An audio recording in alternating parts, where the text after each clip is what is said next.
Assalamualaikum warahmatullahi wabarakatuh. Berbagai informasi dari peristiwa yang terjadi di wilayah Sumatera Selatan pagi hingga sore hari ini Selasa 17 Mei 2022 terangkum dalam Sumeko News.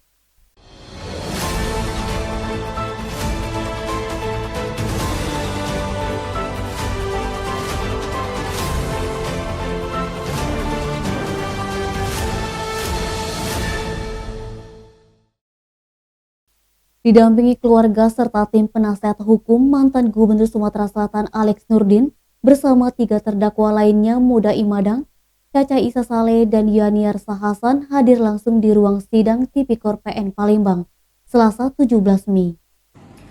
Didampingi keluarga serta tim penasehat hukum mantan Gubernur Sumatera Selatan Alex Nurdin beserta 3 terdakwa lainnya Muda Imadang, Caca Isa Saleh, dan Yaniar Sahasan hadir langsung di ruang sidang Tipikor PN Palembang, Selasa 17 Mei. Keempat terdakwa dihadirkan langsung JPU Kejati Sumsel ke hadapan Majelis Hakim Tipikor Palembang, diketuai Yose Rizal SHMH, guna mendengarkan keterangan langsung untuk 3 perkara yang menjerat ketiganya, yakni dugaan korupsi dana hibah pembangunan Masjid Sriwijaya, PDPDE Sumsel, dan tindak pidana pencucian uang. 4 terdakwa dengan dipengawalan ketat petugas kepolisian serta Kejati Sumsel sekitar pukul 9.45 waktu Indonesia Barat turun dari 2 mobil khusus tahanan Kejati Sumsel yang dibawa dari rutan Tipikor Palembang. Terlihat kedatangan Alex Nurdin CS disambut oleh kerabat dan keluarga yang sejak pagi sudah menunggu di ruang sidang. Sidang sendiri nampak telah dipenuhi pengunjung yang ingin menyaksikan jalannya sidang pembuktian perkara tersebut. Saat turun dari mobil tahanan, Alex Nurdin tampak tenang menyapa awak media. Fadli, Sumeko TV melaporkan. Hujan mengguyur sebagian kota Palembang Senin 16 Mei malam, membuat beberapa ruas jalan tergenang akibat drainase tidak berfungsi. Hujan mengguyur sebagian kota Palembang Senin 16 Mei malam, membuat beberapa ruas jalan tergenang akibat drainase tidak berfungsi. Jalan yang tergenang diantaranya Jalan Jenderal Sudirman, Jalan Angkatan 45, Jalan Basuki Rahmat, dan jalan lainnya. Pengendara motor harus mendorong kendaraan karena mogok.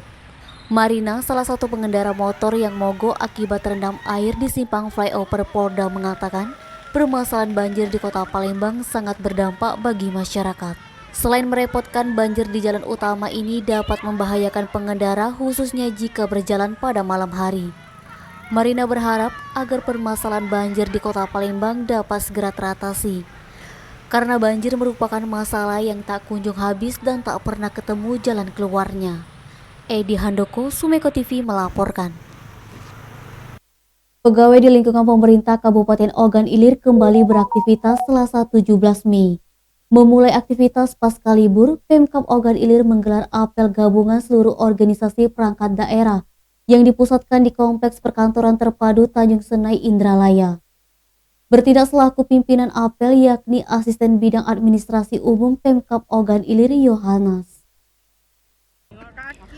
Pegawai di lingkungan pemerintah Kabupaten Ogan Ilir kembali beraktivitas Selasa 17 Mei. Memulai aktivitas pasca libur, Pemkab Ogan Ilir menggelar apel gabungan seluruh organisasi perangkat daerah yang dipusatkan di Kompleks Perkantoran Terpadu Tanjung Senai, Indralaya. Bertindak selaku pimpinan apel yakni Asisten Bidang Administrasi Umum Pemkab Ogan Ilir Yohanes.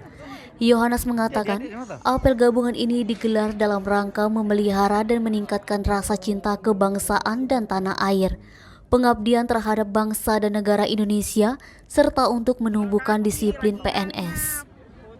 Pelaksanaan apel gabungan ini sebagai bentuk tindak lanjut dari Surat Edaran Bupati Ogan Ilir nomor 067-BKPSDM-2022 tanggal 14 Januari 2022 tentang pelaksanaan apel gabungan dan disiplin ASN dan non-ASN di lingkungan pemerintah Kabupaten Ogan Ilir. Usai mengikuti apel gabungan, seluruh pegawai harus mengikuti absensi dari OPD masing-masing. Tak hanya pegawai yang mengikuti apel gabungan, seluruh kepala OPD juga diwajibkan untuk mengikuti apel gabungan serta memimpin barisan masing-masing. Apa juga diwajibkan untuk seluruh kecamatan yang ada di wilayah Kabupaten Ogan Ilir. Eti, Sumeko TV melaporkan.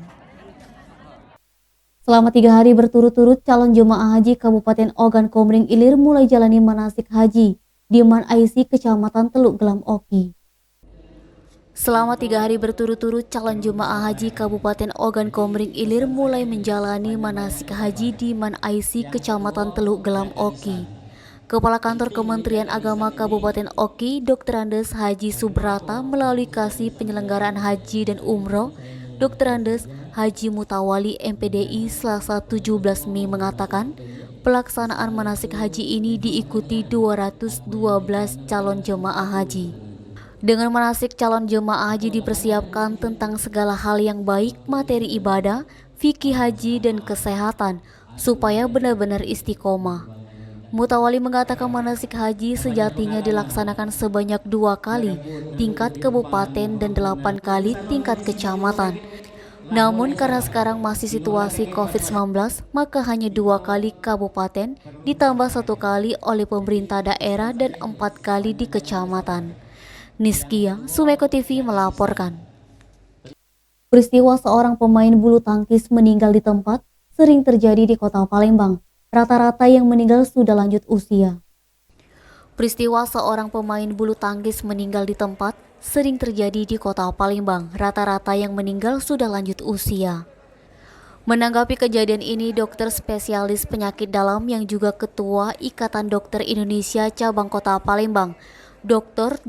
Zulkhair Ali, SPPD KGH, Finasi mengatakan, ada 2 kemungkinan lansia sehat atau lansia dengan penyakit komorbid.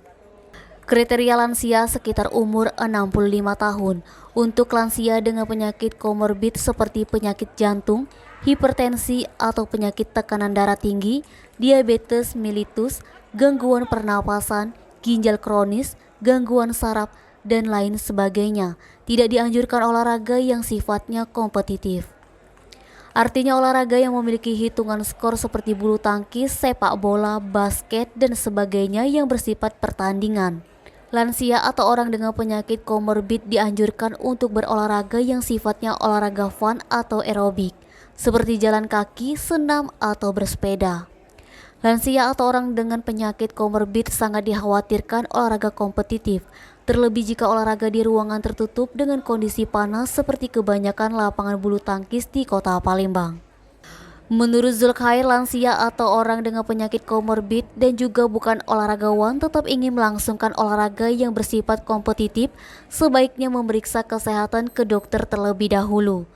Kondisi lapangan yang panas mempengaruhi daya tahan tubuh sehingga dianjurkan minum air putih yang cukup.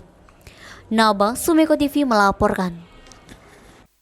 Demikian Sumeko News hari ini. Jangan lupa 3M, memakai masker, menjaga jarak, dan mencuci tangan pakai sabun. Wassalamualaikum warahmatullahi wabarakatuh.